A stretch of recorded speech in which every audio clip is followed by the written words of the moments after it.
Minha esposa estava escondendo um segundo celular há 6 meses antes de eu descobrir. Eu descobri completamente por acidente.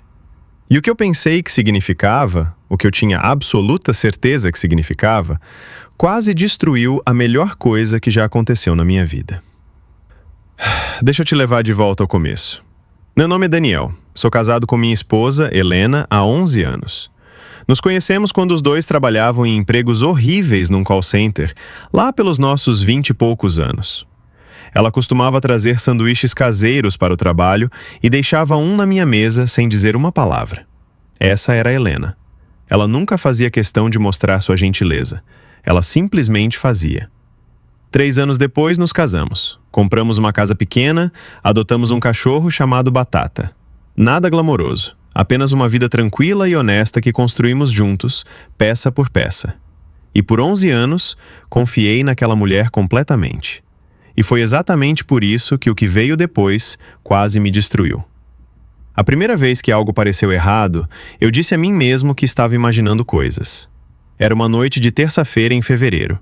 Eu estava assistindo TV enquanto Helena estava sentada na poltrona à minha frente. Ela estava no celular, o que não era incomum. Mas a forma como ela o segurava era. A tela estava virada para longe de mim, seu corpo levemente inclinado em direção à parede. Quando eu olhei para cima, ela olhou para cima imediatamente, como se estivesse verificando se eu estava observando. Ela sorriu, eu sorri de volta, e disse a mim mesmo que estava sendo ridículo, mas aquela sensação não foi embora. Nas semanas seguintes, comecei a notar mais pequenas coisas. Ela saía da sala para atender ligações. Fechava aplicativos rapidamente quando eu passava por perto. Uma vez cheguei em casa mais cedo do trabalho e a ouvi conversando baixinho no quarto. No momento em que abri a porta, ela parou de falar. Com quem era? Eu perguntei. Minha irmã, ela disse, mas ela não me olhou quando disse isso. E algo naquilo ficou comigo. Quero ser honesto sobre uma coisa. Não sou um homem ciumento. Nunca chequei o celular da Helena. Nunca rastreei sua localização. Não era esse tipo de relacionamento que tínhamos, mas algo havia mudado. Sabe aquela sensação de quando você percebe que uma tempestade está chegando? Você não consegue explicar por quê, você simplesmente sabe. Essa era a sensação sentada no meu peito toda noite quando eu tentava dormir, e com o tempo começou a me consumir. Então, numa manhã de sábado em março, eu encontrei. Estávamos prestes a sair para visitar os pais de Helena.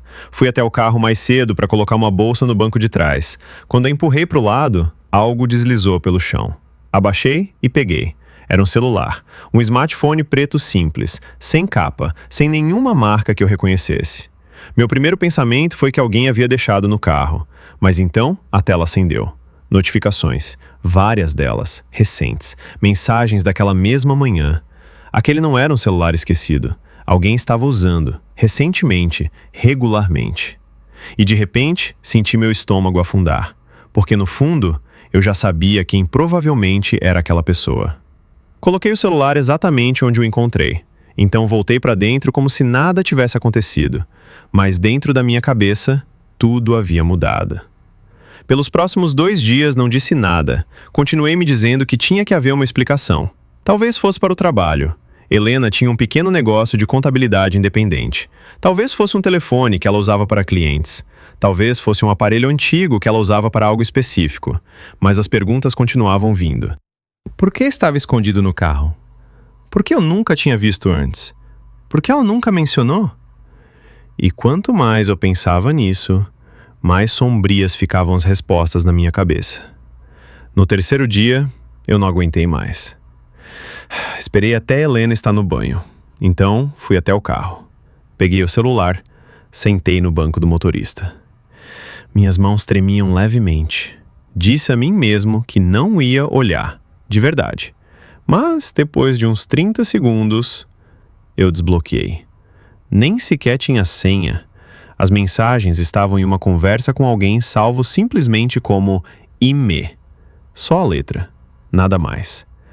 A conversa voltava 4 meses, e o tom das mensagens fez meu peito apertar. Não eram românticas, mas eram pessoais, profundamente pessoais. O tipo de mensagem que você manda para alguém de quem gosta muito, alguém que você está protegendo, Alguém que você está escondendo. Então vi uma mensagem que fez meu estômago virar. Ele não pode saber de nada disso ainda. Por favor, mantenha isso entre nós. Minhas mãos começaram a tremer. Bloqueei o celular. Coloquei de volta. Entrei em casa. Sentei na mesa da cozinha e tentei respirar. As 2 semanas seguintes foram as piores da minha vida. Porque, em vez de perguntar a Helena o que estava acontecendo, eu construí uma história inteira na minha cabeça. E nessa história, ela estava me traindo. Cada sorriso de repente parecia falso. Cada mensagem tardia parecia suspeita. Cada momento de silêncio entre nós começou a parecer uma prova. E, lentamente, nosso casamento começou a apodrecer por dentro. Até que numa noite eu não aguentei mais. Helena, eu disse, desligando a TV. Preciso te perguntar uma coisa. Ela me olhou imediatamente. Ela podia ouvir na minha voz que aquilo era sério. Tem alguma coisa que você está escondendo de mim? Houve um longo silêncio. Então ela disse algo para o qual eu não estava preparado. Sim. Simples assim. Sim. Ela não mentiu. Ela não desviou. Seus olhos se encheram de lágrimas, mas ela continuou olhando diretamente para mim. Eu tenho escondido algo, ela disse baixinho. E sinto muito. A sala de repente pareceu menor. Me conta, eu disse. E foi aí que ela me contou a verdade. M não era nenhum amante secreto. M era Marcos, o irmão mais novo dela. Marcos havia recaído. Feio.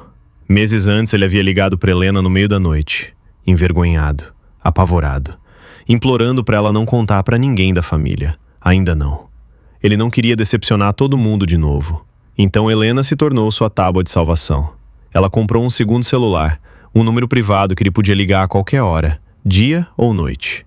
Ela o levava para terapia, atendia suas ligações de madrugada, mandava dinheiro do seu trabalho freelancer.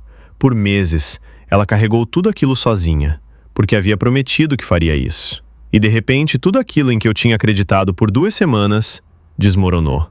Ela não estava escondendo um amante, ela estava escondendo um ato de amor. O mesmo tipo silencioso de amor que sempre demonstrou pelas pessoas em sua vida.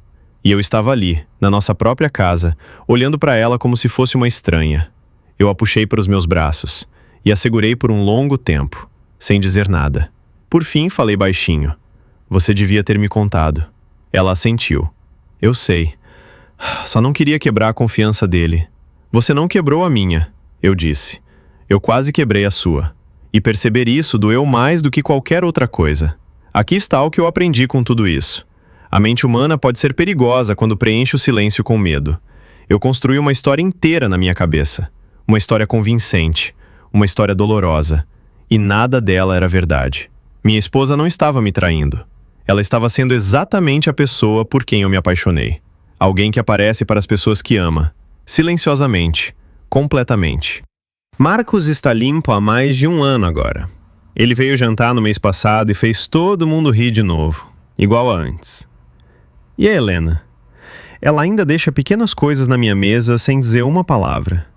Igual ao dia em que nos conhecemos. Ainda é quem ela é. Sempre foi. E se eu tivesse deixado o medo vencer, poderia ter perdido tudo isso por causa de um celular sobre o qual eu nunca nem me dei ao trabalho de perguntar. Então, se você está em silêncio construindo histórias na sua cabeça, não faça o que eu fiz.